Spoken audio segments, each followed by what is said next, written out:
வணக்கம். இந்திய நேரப்படி இரவு 8:30 மணி நிகழ்வுகள். முதலில் ஜிம் முதன்மை நிகழ்வுகளை காணலாம். நிலநடுக்கத்தால் பாதிக்கப்பட்டுள்ள ஜப்பானிற்கு இந்தியா ஆதரவு. ஜப்பான் பிரதமர் புஷியோ கிஷிடாவிற்கு இந்திய பிரதமர் நரேந்திர மோடி கடிதம். பொங்கல் பரிசு தொகுப்புடன் 1000 ரூபாய் வழங்கப்படும். முதலமைச்சர் மு.க. ஸ்டாலின் அறிவிப்பு. கொடநாடு கொள்ளை வழக்கில் நேரில் ஆஜராக வேண்டும். எடப்பாடி பழனிசாமிக்கு சென்னை உயர்நீதிமன்றம் உத்தரவு. ஜப்பான் நிலநடுக்கத்தில் உயிரிழந்தவர்களின் எண்ணிக்கை 92ஆக உயர்வு. 242 பேர் மாயமாகியுள்ளனர் என ஜப்பான் அதிகாரிகள் தகவல். அயோத்தி ராமர் கோவிலில் சிலை பிரதிஷ்டை விழாவில் பங்கேற்க திரைப்பட நடிகர் ரஜினிகாந்திற்கு அழைப்பு. வரும் 21ஆம் தேதி அயோத்திக்கு பயணமாகிறார் ரஜினிகாந்த். இனி விரிவான நிகழ்வுகளை காணலாம். நிலநடுக்கத்தால் பாதிக்கப்பட்டுள்ள ஜப்பான் மற்றும் அதன் மக்களுக்கு ஆதரவு தெரிவிக்கும் வகையில் ஜப்பான் பிரதமர் புஷியோ கிஷிடாவிற்கு இந்திய பிரதமர் நரேந்திர மோடி கடிதம் எழுதியுள்ளார். புத்தாண்டின் முதல் நாளிலேயே ஜப்பானை சுனாமி தாக்கியது. ஜப்பானின் இஷிகா பகுதியில் ஏற்பட்ட சக்தி வாய்ந்த நிலநடுக்கம் ரிக்டர் அளவுகோலில் 7.6 பதிவானது. இதில் 90க்கும் மேற்பட்டோர் உயிரிழந்தனர் என்றும் இன்றும் 240க்கும் மேற்பட்டவர்களை காணவில்லை என்றும் நிலநடுக்கத்தின் போது சுனாமி எச்சரிக்கையும் விடுக்கப்பட்டது. இந்நிலையில் நிலநடுக்கம் மீட்பு நடவடிக்கைகளில் ஈடுபட்டுள்ள தற்காப்பு படைகளின் எண்ணிக்கையை 4600ஆக அதிகாரிகள் இரட்டிப்பாக்கியுள்ளனர். இந்நிலையில் நிலநடுக்கத்தால் பாதிக்கப்பட்ட ஜப்பான் மற்றும் அதன் மக்களுக்கு ஆதரவு தெரிவிக்கும் வகையில் ஜப்பான் பிரதமர் புஷியோ கிஷிடாவிற்கு பிரதமர் நரேந்திர மோடி கடிதம் எழுதியுள்ளார். அதில் ஜனவரி 1ஆம் தேதி ஜப்பானில் ஏற்பட்ட பெரிய நிலநடுக்கம் குறித்து அறிந்து மிகவும் வேதனையும் கவலையும் அடைகிறேன் என்றும் உயிரிழந்தவர்களின் குடும்பங்களுக்கு எனது ஆழ்ந்த இரங்கலை தெரிவித்துக் கொள்கிறேன் என்றும் பேரழிவால் பாதிக்கப்பட்ட ஜப்பானுடன் அதன் மக்களுடனும் நாங்கள் துணை நிற்போம் என்றும் பிரதமர் நரேந்திர மோடி குறிப்பிட்டுள்ளார். பொங்கல் பரிசு தொகுப்புடன் 1000 ரூபாய் வழங்கப்படும் என்று முதலமைச்சர் மு.க. ஸ்டாலின் அறிவித்துள்ளார். பொங்கல் பண்டிகையையொட்டி ரேஷன் கடைகளில் அனைத்து அரிசி அட்டைதாரர்களுக்கும் பொங்கல் பரிசு தொகுப்பு வழங்கப்பட உள்ளது. குடும்ப அட்டைதாரர்களுக்கு தலா 1 கிலோ பச்சரிசி, சர்க்கரை, முழு கரும்பு வழங்கப்படும் என்று அறிவிக்கப்பட்டது.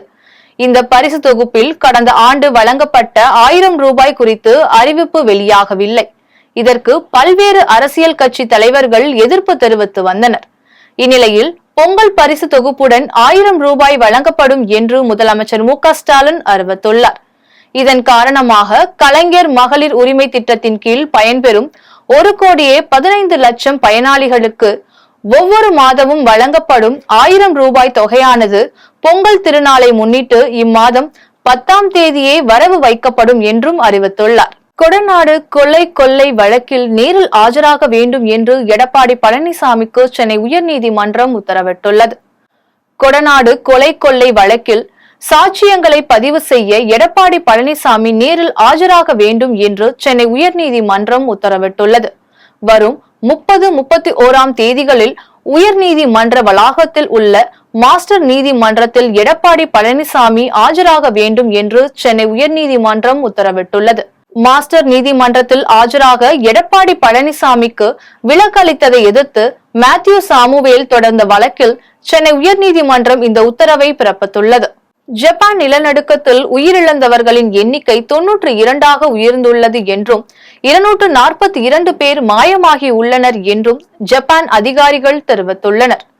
நாட்டின் இஷிகாவா தீவிற்கு அருகே ஜப்பான் கடல் பகுதியில் கடந்த திங்கட்கிழமை ஏற்பட்ட நிலநடுக்கம் ரிக்டர் அளவுகோலில் 7.6 அலகுகளாக பதிவானது. இதனால் அந்த மாகாணத்தில் பல்வேறு பகுதிகளில் குடியிருப்புகள், வணிக கட்டிடங்கள் குலுங்கின. அதன் பிறகும் தொடர்ச்சியாக 20க்கும் மேற்பட்ட சிறிய அளவிலான நிலநடுக்கங்களும் ஏற்பட்டது. இதனால் இஷிகாவில் 13 நகரங்களில் மின்சாரம் தடைப்பட்டுள்ளது. 370 நிவாரண மையங்களில் மொத்தம் 33,000 பேர் தங்க வைக்கப்பட்டுள்ளனர். நிலச்சரிவு ஏற்பட்டுள்ளதை அடுத்து 10க்கும் மேற்பட்ட முக்கிய சாலைகள் மூடப்பட்டுள்ளன. இந்த நிலையில் நிலநடுக்கத்தால் சேதமடைந்த கட்டிடங்களின் இடிபாடுகளில் சிக்கி உயிரிழந்தவர்களின் எண்ணிக்கை 92 உயர்ந்துள்ளது எனவும் சுமார் 242 பேர் மாயமாகி உள்ளனர் எனவும் அதிகாரிகள் தெரிவித்துள்ளனர். மீட்பு பணிகள் தொடர்ந்து நடைபெற்று வரும் நிலையில் உயிரிழப்பு மேலும் அதிகரிக்கக்கூடும் என்று மீட்பு துறையினர் தெரிவித்துள்ளனர்.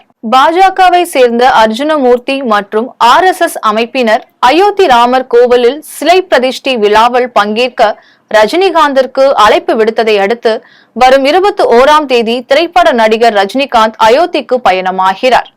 உத்தரப்பிரதேச மாநிலம் அயோத்தியில் கட்டப்பட்டுள்ள ராமர் கோவிலில் சிலை பிரதிஷ்டை விழா திரைப்பட நடிகர் ரஜினிகாந்த் பங்கேற்க உள்ளதாக தகவல் வெளியாகியுள்ளது. இந்த விழாவில் பங்கேற்க நாடு முழுவதும் பல்வேறு பிரமுகர்களும் அரசியல் தலைவர்களும் அழைக்கப்பட்டுள்ளனர். இந்த நிலையில் நடிகர் ரஜினிகாந்திற்கு பாஜக கட்சியை சேர்ந்த அர்ஜுனமூர்த்தி மற்றும் RSS அமைப்பினர் நேரில் சென்று விழா அழைப்புதலை வழங்கியுள்ளனர். இந்நிலையில் ஜனவரி 22ஆம் தேதி நடைபெற உள்ள மூலவர் பிரதிஷ்டை விழாவில் பங்கேற்க நடிகர் ரஜினிகாந்த் ஜனவரி 21ஆம் தேதி அயோத்திக்கு பயணமாக உள்ளதாகவும் மறுநாள் சென்னைக்கு திரும்ப உள்ளதாகவும் தகவல் வெளியாகியுள்ளன. பல்லவன் இல்லத்தில் நடைபெற்ற ஆலோசனை கூட்டத்தில் போக்குவரத்து கழக ஓய்வு பெற்ற பணியாளர்களின் அகவிலை படியை உயர்த்த வேண்டும் என்று வலியுறுத்தியதாக அமைச்சர் S. சிவசங்கர் தெரிவித்துள்ளார். சென்னை பல்லவன் இல்லத்தில் போக்குவரத்து துறை அமைச்சர் S. சிவசங்கர் தலைமையில் 20க்கும் மேற்பட்ட போக்குவரத்து கழகங்களுடன் ஆலோசனை கூட்டம் நடைபெற்றது. கூட்டத்திற்கு பின்னர் செய்தியாளர்களை சந்தித்து பேசிய அமைச்சர் S. சிவசங்கர் பல்வேறு தொழிற்சங்கங்களுடன் பேச்சுவார்த்தை நடைபெற்றதாக கூறினார். மேலும் அவர் 15வது ஒப்பந்த பேச்சுவார்த்தையை விரைவில் துவங்கப்பட வேண்டும் என்றும் ஓய்வு பணியாளர்களின் அகவிலை படியை உயர்த்த வேண்டும் என்றும் வலியுறுத்தியதாக கூறினார். தொடர்ந்து பேசிய அவர் ஒரே நாளில் அனைத்து கோரிக்கைகளும் நிறைவேற்ற முடியாது என்று விளக்கம் அளித்துள்ளதாகவும் போக்குவரத்து தொழிற்சங்கத்தினருடன் நாளை மறுநாள் மீண்டும் பேச்சுவார்த்தை நடைபெறும் என்றும் கூறினார். போராட்ட அறிவிப்பிற்கான கைவிடக் கோரி நடந்த இந்த பேச்சுவார்த்தை ஒத்திவைக்கப்பட்டிருக்கிறது. நாளை மறுநாள் மறுபடியும் பேசி முடிவெட்டப்படும். அந்த பிரச்சனையை அங்க உள்ள பேசியிருக்கிறோம். அதை இங்க விவாதித்தால் அது விவாதம் பெரிய விவாதமாக இருக்கும். அவர்களோடு பேசி முடித்த பிறகு அறிவிக்கப்படும்.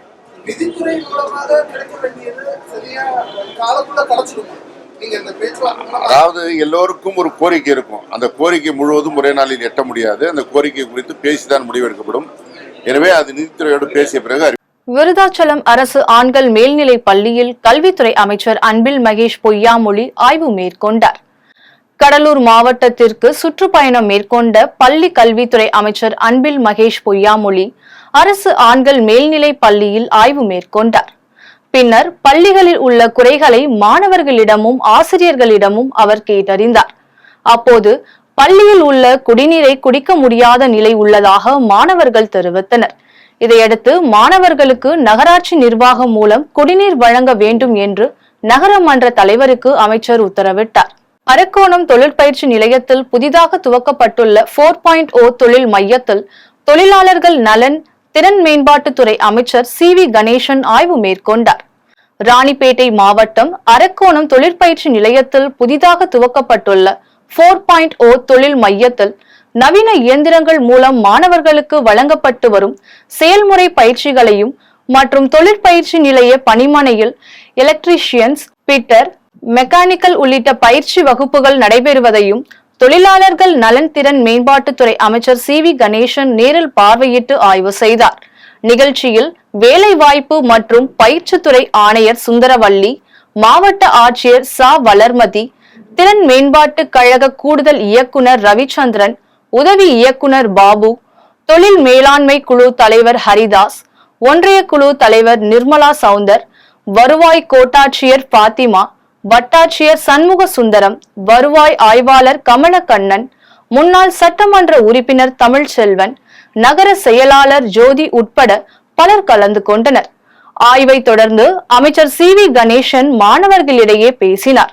அப்போது மாணவர்களின் நலன் கருதி 2887 கோடி ரூபாய் மதிப்பீட்டில் நவீன காலத்திற்கு ஏற்ப தமிழகத்தில் உள்ள அரசு தொழில் பயிற்சி நிலையங்களில் 4.0 தொழில் மையங்களை முதலமைச்சர் MK ஸ்டாலின் துவக்கி வைத்துள்ளார் என்றும் மாணவர்கள் இந்த வாய்ப்பை சிறந்த முறையில் பயன்படுத்திக் கொள்ள வேண்டும் என்றும் அமைச்சர் CV கணேசன் தெரிவித்துள்ளார். தூத்துக்குடியில் மழை வெள்ளத்தால் பாதிக்கப்பட்ட சைட் மியூசியத்தை நாடாளுமன்ற உறுப்பினர் கனிமொழி பார்வையிட்டார். தூத்துக்குடி மாவட்டத்தில் பெய்த கனமழையால் ஆதிச்சநல்லூரில் அமைந்துள்ள சைட் மியூசியத்தில் மழை வெள்ளம் புகுந்து சேதமடைந்தது. இந்நிலையில் பாதிக்கப்பட்ட சைட் மியூசியத்தை MP கனிமொழி பார்வையிட்டார்.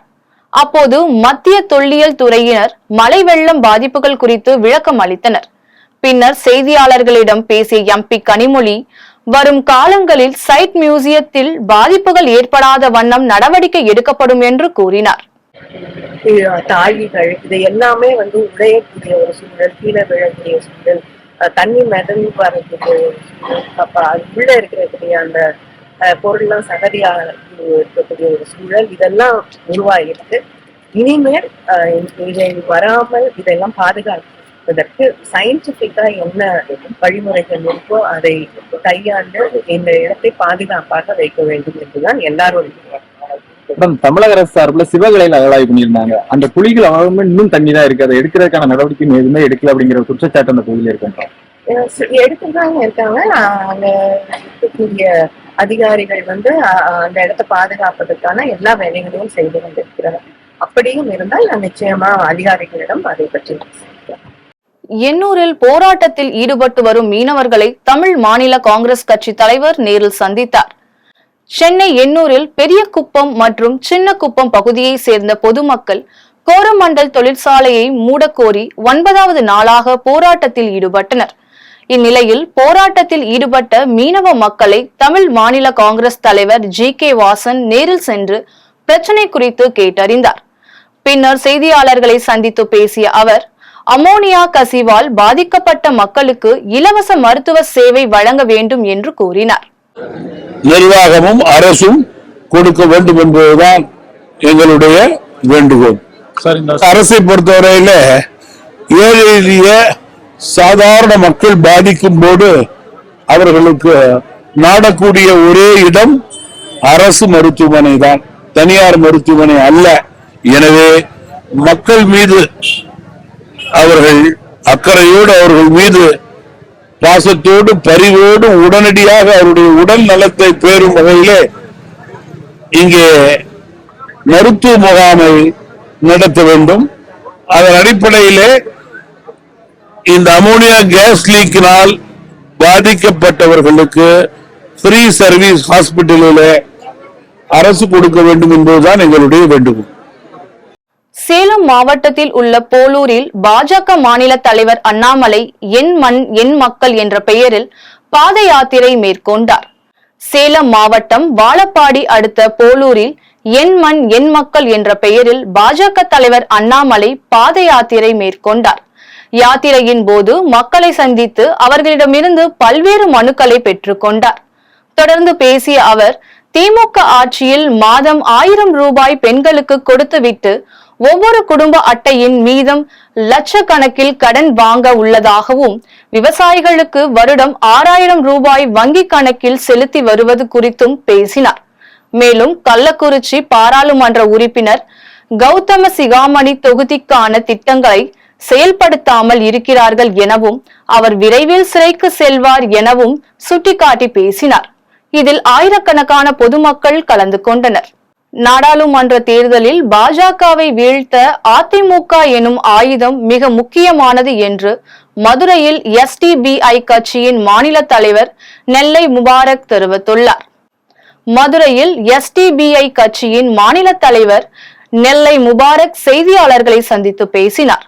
அப்போது மதுரையில் ஜனவரி 7ஆம் தேதி SDBI கட்சியின் சார்பில் மதசார்பின்மை பாதுகாப்பு மாநாடு நடைபெற உள்ளது எனவும், வெள்ளட்டும் மதசார்பின்மை பாதுகாப்பு மாநாட்டில் SDBI கட்சியின் அகில இந்திய தலைவர் பைசி, அதிமுக பொதுச் செயலாளர் எடப்பாடி பழனிசாமி ஆகியோர் சிறப்பு விருந்தினராக பங்கேற்க உள்ளனர் என்றும், மேலும் மாநாட்டில் மும்மதத்தை சார்ந்த தலைவர்களும் பங்கேற்கின்றனர் எனவும், நாடாளுமன்ற தேர்தலில் பாஜகவை வீழ்த்த அதிமுக என்னும் ஆயுதம் மிக முக்கியமானது என்றும் நெல்லை முபாரக் தெரிவித்தார்.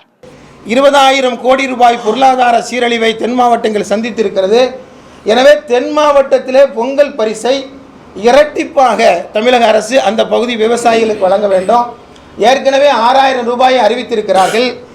6000 ரூபாய் அறிவிக்காத பகுதிகளுக்கு 1000 ரூபாய் வழங்கியிருக்கிறார்கள்.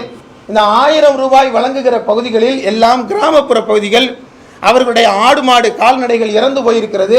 அதற்கான போதிய இழப்பீடு கிடைக்கவில்லை. எனவே மக்கள் கொந்தளிப்பில் இருக்கிறார்கள். எனவே மக்களுடைய அந்த சிரமத்தை போக்குகிற விதத்தில் தமிழக அரசு எல்லோருக்கும் 6000 வழங்க வேண்டும். அதுபோல பொங்கல் பரிசை இரட்டிப்பாக்கி தர வேண்டும் என்கிற கோரிக்கையை நாங்கள் தமிழக அரசுக்கு வைக்கிறோம். இந்த அறிவிப்புகளை தமிழக அரசு விரைந்து செய்திட வேண்டும் என்ற கோரிக்கையை நாங்கள் தமிழக அரசுக்கு முன்வைக்கிறோம். சாத்தான்குளம் அருகே உள்ள தூய யோவான் ஸ்நானகன் ஆலயத்தில் ஆசன விழா நடைபெற்றது. தூத்துக்குடி மாவட்டம் சாத்தான்குளம் அருகே உள்ள தூய யோவான் ஸ்நாசனக்கன் ஆலயத்தில் 7 டன் அரிசி, 2.5 டன் பருப்பு, 7 டன் காய்கறி உள்ளிட்ட பொருட்களால் உணவு சமைத்து ஆசன விழா பிரம்மாண்டமாக கொண்டாடப்பட்டது. இதில் 1000க்கும் மேற்பட்ட பொதுமக்கள் கலந்து கொண்டனர். விழாவிற்கான ஏற்பாடுகளை சபை கமிட்டி உறுப்பினர்கள் மற்றும் சபை மக்கள் சிறப்பாக செய்திருந்தனர். சிஎஸ்ஐ தூத்துக்குடி நாசரை திருமண்டலம் நடாச்சபுரம் சேகரம் சாத்தான்குளத்திற்கு மிக அருகாமையில் இந்த ஊர் அமைந்துள்ளது. சுமார் 183 ஆண்டுகளுக்கு மேலான பழமை வாய்ந்த தேவாலயத்திலே இன்று நாங்கள் அசன பண்டிகையை நாங்கள் ஆசரித்து வருகிறோம். எங்களது சுற்று வட்டாரங்களில் இருக்கக்கூடிய அநேக கிராமத்து மக்கள் இங்கே வருகை தந்து இந்த அசன வைபவத்திலே பங்கு பெற்று சாப்பிடுவது மட்டுமல்லாது தங்களுடைய குடும்பங்களுக்கும் பெற்று செல்கிறார்கள். அது எங்களுக்கு ஒரு மிகுந்த மகிழ்ச்சி அளிக்கிறது. அநேக வெளிநாடுகள் மற்றும் அநேக வெளியூரில் இருந்து வருகை தந்து இந்த அசன வைபவத்தை கண்டுகளித்துக் கொண்டு சிறப்பித்துக் கொண்டிருக்கிறார்கள். கடந்த வருடத்தை காட்டிலும் இந்த வருடம் மிக நல்ல ஒரு சிறப்பான ஒரு ஏற்பாடுகள் செய்யப்பட்டு இந்த வைபவங்கள் நடைபெற்று வருகிறது. நீடாமங்கலம் அருகே வேளாண் வணிகத்துறைக்கான திட்டங்கள் குறித்து விழிப்புணர்வு முகாம் நடைபெற்றது. திருவாரூர் மாவட்டம் நீடாமங்கலம் அருகே ரிஷியூர் கிராமத்தில் நடைபெற்ற விழிப்புணர்வு முகாமில் வேளாண்மை துணை இயக்குனர் சாருமதி கலந்து கொண்டு அரசின் சிறப்பு திட்டங்கள், சலுகைகள் குறித்த விவரங்களை கூறினார். மேலும் விவசாயத்தில் லாபம் சம்பாதிக்க வேண்டும் என்றால் நாம் அனைவரும் ஒற்றுமையுடன் உழவர் உற்பத்தியாளர் நிறுவனத்தில் இணைந்து செயல்பட வேண்டும் என தெரிவித்தார். முகாமில் இயற்கை விவசாயிகள் உட்பட பலர் கலந்து கொண்டனர். காஞ்சிபுரம் அருகே மூளை சாவு அடைந்து உடல் உறுப்புகள் தானம் செய்த நபருக்கு அரசு சார்பில் மரியாதை செலுத்தப்பட்டது. மாங்காடு அடுத்த சையத் சாதிக் பகுதியை சேர்ந்த ரசீத் என்பவர் குடும்ப பிரச்சனை காரணமாக மனைவியை பிரிந்து இருந்தார். இந்நிலையில் அரசு மருத்துவமனையில் ரசீத் அனுமதிக்கப்பட்டு சிகிச்சை பெற்று வருவதாக வந்த தகவலை அடுத்து அவரது உறவினர்கள் சென்று பார்த்தபோது அவர் மூளைச்சாவு அடைந்து இருப்பது தெரிய வந்தது. இது குறித்து மாங்காடு போலீசில் புகார் அளிக்கப்பட்ட நிலையில் அவரது பெற்றோர் விருப்பப்படி ரசீதின் உடல் உறுப்புகள் தானம் செய்யப்பட்டது. இந்நிலையில் அவரது உடலுக்கு காஞ்சிபுரம் மாவட்ட கலெக்டர் கலைசெல்வி மோகன் மலர் வளையம் வைத்து அஞ்சலி செலுத்தினார். சத்தியமங்கலத்தில் விஜயகாந்த் மறைவை ஒட்டி அனைத்து கட்சியினர் சார்பில் மௌன ஊர்வலம் நடைபெற்றது. ஈரோடு மாவட்டம் சத்தியமங்கலத்தில் மறைந்த தேமுதிக நிறுவன தலைவர் விஜயகாந்துக்கு அஞ்சலி செலுத்தும் வகையில் அனைத்து கட்சி சார்பில் மௌன ஊர்வலம் நடைபெற்றது. இந்த ஊர்வலம் கோட்டு வீரம்பாளையத்தில் இருந்து புறப்பட்டு கடைவீதி, மணிக்கூண்டு, ஆற்றுப்பாலம் வழியாக பழைய பஸ் நிலையம் வந்தடைந்தது. அதனைத் தொடர்ந்து தொண்டர்கள் 5 பேர் விஜயகாந்த் மறைவிற்கு மொட்டை அடித்தனர். பின்னர் விஜயகாந்தின் திருவுருவ படத்திற்கு அனைத்து கட்சியினரும் மலர் தூவி மரியாதை செலுத்தினர். உளுந்தூர்பேட்டையில் பொங்கலுக்கு வழங்கும் விலையில்லா வேட்டி சேலையை வட்டாட்சியர் கிராம நிர்வாக அலுவலர்களுக்கு அனுப்பி வைத்தார். தமிழகத்தில் பொங்கல் பண்டிகையை முன்னிட்டு ஆண்டுதோறும் விலையில்லா வேட்டி சேலைகளை தமிழக அரசு வழங்கி வருகிறது. இந்நிலையில் கள்ளக்குறிச்சி மாவட்டம் உளுந்தூர்பேட்டை வட்டத்திற்குட்பட்ட கிராம நிர்வாக அலுவலர்களுக்கு விலையில்லா வேட்டி சேலையை வாகனம் மூலம் வட்டாட்சியர் அனுப்பி வைத்தார். இதனை வருவாய் ஆய்வாளர் மீனாட்சி மற்றும் வருவாய்த்துறை ஊழியர்கள் வாகனம் மூலம் ஏற்றி சென்றனர். கேரளாவில் சிங்கவால் குரங்கு ஒன்று தாக்கியதில் சிறுமி ஒருவர் படுகாயமடைந்தார். கேரள மாநிலம் இடுக்கி மாவட்டம் மகுவள்ளி கிராமத்தில் உள்ள நெல்லிக்குணலில் நித்யா என்ற சிறுமி வீட்டு முற்றத்தில் விளையாடி கொண்டிருந்தார். அப்போது அவரை சிங்கவால் குரங்கு ஒன்று தாக்கியுள்ளது. இதில் சிறுமி படுகாயமடைந்தார். பின்னர் குழந்தையின் அழுகை சத்தம் கேட்டு அவரது தந்தை நித்யாவை இடுக்கி மருத்துவக் கல்லூரி மருத்துவமனையில் அனுமதித்தார். இந்நிலையில் ஜவாசா பகுதியில் உள்ள ஆக்ரோஷமான குரங்கை அப்புறப்படுத்த நடவடிக்கை எடுக்க வேண்டும் என அப்பகுதி மக்கள் கோரிக்கை விடுத்துள்ளனர். பன்ருட்டியில் நெஞ்சு வலியால் உயிரிழந்த காவலரின் குடும்பத்திற்கு மாவட்ட காவல்துறை கண்காணிப்பாளர் நிதி உதவி வழங்கினார். கடலூர் மாவட்டம் பன்ருட்டி துணை கண்காணிப்பாளர் அலுவலகத்தில் ஏட்டாக பணி செய்து வந்த சிங்காரவேல் கடந்த ஆண்டு நெஞ்சு வலியால் உயிரிழந்தார். இந்நிலையில் கடலூர் மாவட்ட காவல்துறை நண்பர்கள் வாட்ஸ்அப் குரூப் மூலம் மறைந்த சிங்காரவேலன் குடும்பத்தினருக்கு உதவி செய்யும் நோக்கில் நிதி திரட்ட முடிவு மேற்கொண்டனர். இதனைத் தொடர்ந்து மாவட்ட காவல் கண்காணிப்பாளர் ராஜாராம் மற்றும் துணை காவல் கண்காணிப்பாளர் என பல காவலர்கள் இணைந்து 3,50,000 ரூபாய் நிதி திரட்டினர். பின்னர் மாவட்ட காவல்துறை கண்காணிப்பாளர் ராஜாராம் உயிரிழந்த சிங்காரவேலனின் குடும்பத்திற்கு நேரில் ஆறுதல் கூறி 3,50,000 ரூபாயை வழங்கினார். பின்னர் அவரின் வீட்டில் மரக்கன்று நட்டு வைத்தார். ஜாதிவாரி கணக்கெடுப்பை தமிழகத்தில் நடத்தப்பட வேண்டும் என மக்கள் தேசம் கட்சி தலைவர் ஆசை தம்பி கோரிக்கை விடுத்துள்ளார். ராணிப்பேட்டை மாவட்டத்தில் உள்ள தனியார் திருமண மண்டபத்தில் அரசியல் அதிகார விழிப்புணர்வு கள ஆய்வு கூட்டம் நடைபெற்றது. கூட்டத்தில் மக்கள் தேசம் கட்சியின் தலைவர் ஆசை தம்பி கலந்து கொண்டு சிறப்புரையாற்றினார். அப்போது பீகார் மாநிலத்தில் நடந்ததைப் போல் தமிழகத்திலும் ஜாதி வாரியான கணக்கெடுப்பு நடத்த வேண்டும் எனவும் வன்கொடுமை தடுப்பு சிறப்பு தனி சட்டை இயற்றிட வேண்டும் உள்ளிட்ட கோரிக்கைகளை வலியுறுத்தினார். இதில் மாநில இளைஞரணி துணை செயலாளர் மதியழகன், கிழக்கு மாவட்ட செயலாளர் விவேகானந்தன் உள்ளிட்ட பலர் கலந்து கொண்டனர். முசிறியில் நடைபெற்ற விவசாயிகள் குறைதீர் கூட்டத்தில் தேசிய தென்னிந்திய நதிகள் இணைப்பு சங்க தலைவர் ஐயாக்கண்ணு கலந்து கொண்டு உரையாற்றினார். திருச்சி மாவட்டம் முசிறி கோட்டாட்சியர் அலுவலகத்தில் விவசாயிகள் குறைதீர் கூட்டம் நடைபெற்றது. கூட்டத்திற்கு முசிறி கோட்டாட்சியர் ராஜன் தலைமையில் தேசிய தென்னிந்திய நதிகள் இணைப்பு சங்க தலைவர் ஐயாக்கண்ணு, விவசாயிகள் சங்க தலைவர் அயிலை சிவசூரியன் உள்ளிட்டோர் கலந்து கொண்டு உரையாற்றினர்.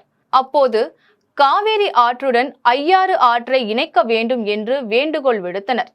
கூட்டத்தில் வருவாய்த்துறை, பொதுப்பணித்துறை, வேளாண்மை துறை உள்ளிட்ட பல்வேறு துறை அலுவலர்கள் கலந்து கொண்டனர். தூத்துக்குடி அருகே மழை வெள்ளத்தால் பாதிக்கப்பட்ட வணிகர்களுக்கு தமிழ்நாடு வணிகர் சங்கம் பேரமைப்பின் தலைவர் விக்ரமராஜா நிதி உதவி வழங்கினார். திருநெல்வேலி, தூத்துக்குடி மாவட்டத்தில் பெய்த கனமழையால் வணிக நகரமான ஏரல் பகுதி பெரிதும் பாதிக்கப்பட்டது. மேலும் ஏரல் கடை தெருவில் வணிகம் செய்து வந்த வியாபாரிகள் பல கோடி ரூபாய் நஷ்டம் அடைந்தனர். இந்நிலையில் தூத்துக்குடி ஏரல் பாதிக்கப்பட்ட வணிகர்களுக்கு தமிழ்நாடு வணிகர் சங்கங்களின் பேரமைப்பின் தலைவர் விக்ரமராஜா நிதி உதவிகளை வழங்கினார். இந்நிகழ்வில் மழை வெள்ளத்தால் பாதிக்கப்பட்ட வியாபாரிகள் பலர் கலந்து கொண்டனர். பெரும் வெள்ளம் சீற்றெடுத்து வந்ததனால் நமது தூத்துக்குடி மாவட்டத்தில் மிகப்பெரிய பாதிப்பு ஏற்பட்டுள்ளது.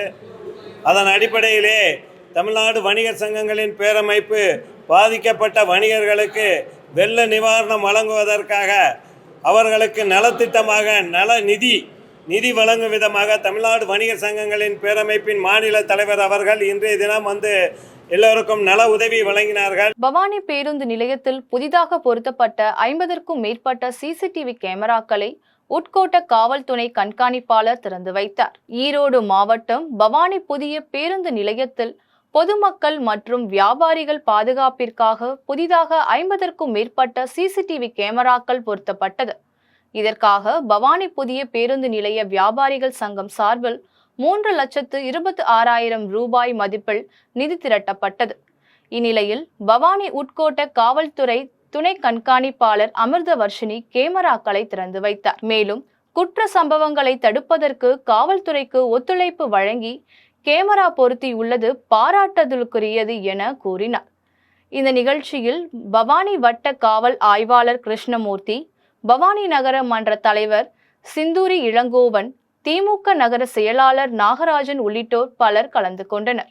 சிவன்தாங்கல் பகுதியில் கட்டப்பட்டுள்ள அறிவுசார் மைய கட்டிடத்தை முதலமைச்சர் மு.க. ஸ்டாலின் காணொலி காட்சி மூலம் திறந்து வைத்ததை அடுத்து ஸ்ரீபெரும்புத்தூர் ஒன்றிய குழு தலைவர் எஸ்.டி. கருணாநிதி, பேரூர் ஆட்சித் தலைவர் சாந்தி சதீஷ்குமார் ஆகியோர் ரிப்பன் வெட்டி திறந்து வைத்தனர். காஞ்சிபுரம் மாவட்டம் ஸ்ரீபெரும்புத்தூர் சிறப்பு நிலை பேரூர் ஆட்சிக்குட்பட்ட சிவன்தாங்கல் பகுதியில் கலைஞர் நகர்ப்புற மேம்பாட்டு திட்டத்தின் கீழ் ரூபாய் 1,87,74,000 மதிப்பீட்டில் அறிவுசார் மைய கட்டிடம் கட்டப்பட்டுள்ளது. இதனை தமிழக முதலமைச்சர் மு.க. ஸ்டாலின் காணொலி காட்சி மூலம் திறந்து வைத்தார். இதன் எதிரொலியாக சிவன்தாங்கல் பகுதியில் கட்டிட திறப்பு விழாவில் ஸ்ரீபெரும்புதூர் ஒன்றிய குழு தலைவர் எஸ்.டி. கருணாநிதி, ஸ்ரீபெரும்புதூர் பேரூர் ஆட்சி தலைவர் சாந்தி சதீஷ்குமார் ஆகியோர் பங்கேற்று நூலகத்தை ரிப்பன் வெட்டி குத்து விளக்கேற்றி வைத்து திறந்து வைத்து பார்வையிட்டனர். இதில் பேரூர் ஆட்சி துணைத் தலைவர் இந்திராணி சுப்பிரமணி, 1வது வார்டு உறுப்பினர் லில்லி மாணிக்கம், 11வது வார்டு உறுப்பினர் வீரா என்கின்ற வீரபத்திரன் உட்பட கழக நிர்வாகிகள் பலர் கலந்து கொண்டனர். சிவன்தாங்கல் பகுதியில் 7வது வார்டு உறுப்பினர் குப்பன் பார்வதி தலைமையில் இலவச பொது மருத்துவ முகாம் நடைபெற்றது. காஞ்சிபுரம் மாவட்டம் ஸ்ரீபெரும்புதூர் பேரூராட்சிக்குட்பட்ட சிவன்தாங்கல் பகுதியில் செயல்படும் ஊராட்சி ஒன்றிய நடுநிலைப் பள்ளி வளாகத்தில் இலவச பொது மருத்துவ முகாம் 7வது வார்டு உறுப்பினர் குப்பன் பார்வதி தலைமையில் நடைபெற்றது. முகாமில் சிறப்பு அழைப்பாளர்களாக போராட்சி மன்ற தலைவர் சாந்தி சதீஷ்குமார், பாட்டாளி மக்கள் கட்சியின் மாவட்ட செயலாளர் ஹரிகிருஷ்ணன், போரூர் ஆட்சி துணைத் தலைவர் இந்திராணி சுப்பிரமணி கலந்து கொண்டு மருத்துவ முகாமை துவங்கி வைத்தனர். இதில் பொது மருத்துவம், இயன்முறை மருத்துவம், இசிஜி, இரத்த அழுத்தம், பல்வலி, சர்க்கரை நோய், காச நோய், கண் உள்ளிட்ட நோய்களுக்கு மருத்துவ பரிசோதனை செய்யப்பட்டது. வண்ணாரப்பேட்டையில் போதை பவுடரை பதுக்கி வைத்து விற்பனை செய்த திமுக வட்ட துணை செயலாளர் உள்ளிட்ட 2வரை போலீசார் கைது செய்தனர். சென்னை வண்ணாரப்பேட்டை பகுதியில் போதை பவுடரை பதுக்கி வைத்து விற்பனை செய்வதாக வண்ணாரப்பேட்டை துணை ஆணையர் சக்திவேலுக்கு ரகசிய தகவல் கிடைத்தது. இதன் பெயரில் தனிப்படை அமைத்து வண்ணாரப்பேட்டை பகுதியில் சோதனை மேற்கொண்ட போலீசார் சந்தேகத்திற்குரிய 4 பேரிடம் விசாரணை மேற்கொண்டனர். விசாரணையில் மெத்தபெட்டமைன் என்ற போதை பவுடர் 2 கிலோ இருப்பது தெரிய வந்தது. பின்னர் கொடுங்கையூரை சேர்ந்த ஷேக் தாவூ, கொடுங்கையூர் பகுதியில் திமுக வட்ட துணை செயலாளர் மற்றும் வண்ணாரப்பேட்டை சேர்ந்த அன்சர் ஜிலானி குற்றவாளிகள் என தெரிய வந்தது. இதனைத் தொடர்ந்து வண்ணாரப்பேட்டை போலீசார் போதை பவுடர் விற்ற 2 பேர் மீது வழக்கு பதிவு செய்து சிறையில் அடைத்தனர். மீண்டும் ஜெம் முதன்மை நிகழ்வுகள். நிலநடுக்கத்தால் பாதிக்கப்பட்டுள்ள ஜப்பானிற்கு இந்தியா ஆதரவு. ஜப்பான் பிரதமர் புஷியோ கிஷிடாவிற்கு இந்திய பிரதமர் நரேந்திர மோடி கடிதம். பொங்கல் பரிசு தொகுப்புடன் 1000 ரூபாய் வழங்கப்படும். முதலமைச்சர் மு.க. ஸ்டாலின் அறிவிப்பு. கொடநாடு கொள்ளை வழக்கில் நேரில் ஆஜராக வேண்டும். எடப்பாடி பழனிசாமிக்கு சென்னை உயர்நீதிமன்றம் உத்தரவு. ஜப்பான் நிலநடுக்கத்தில் உயிரிழந்தவர்களின் எண்ணிக்கை 92ஆக உயர்வு. 242 பேர் மாயமாகி உள்ளனர் என ஜப்பான் அதிகாரிகள் தகவல். அயோத்தி ராமர் கோவிலில் சிலை பிரதிஷ்டை விழாவில் பங்கேற்க திரைப்பட நடிகர் ரஜினிகாந்திற்கு அழைப்பு. வரும் 21ஆம் தேதி அயோத்திக்கு பயணமாகிறார் ரஜினிகாந்த். இத்துடன் ஜெம் நிகழ்வுகள் நிறைவடைகின்றன. மீண்டும் நிகழ்வுகளை காண தொடர்ந்து இணைந்திருங்கள் ஜெம் தொலைக்காட்சியுடன். நன்றி, வணக்கம்.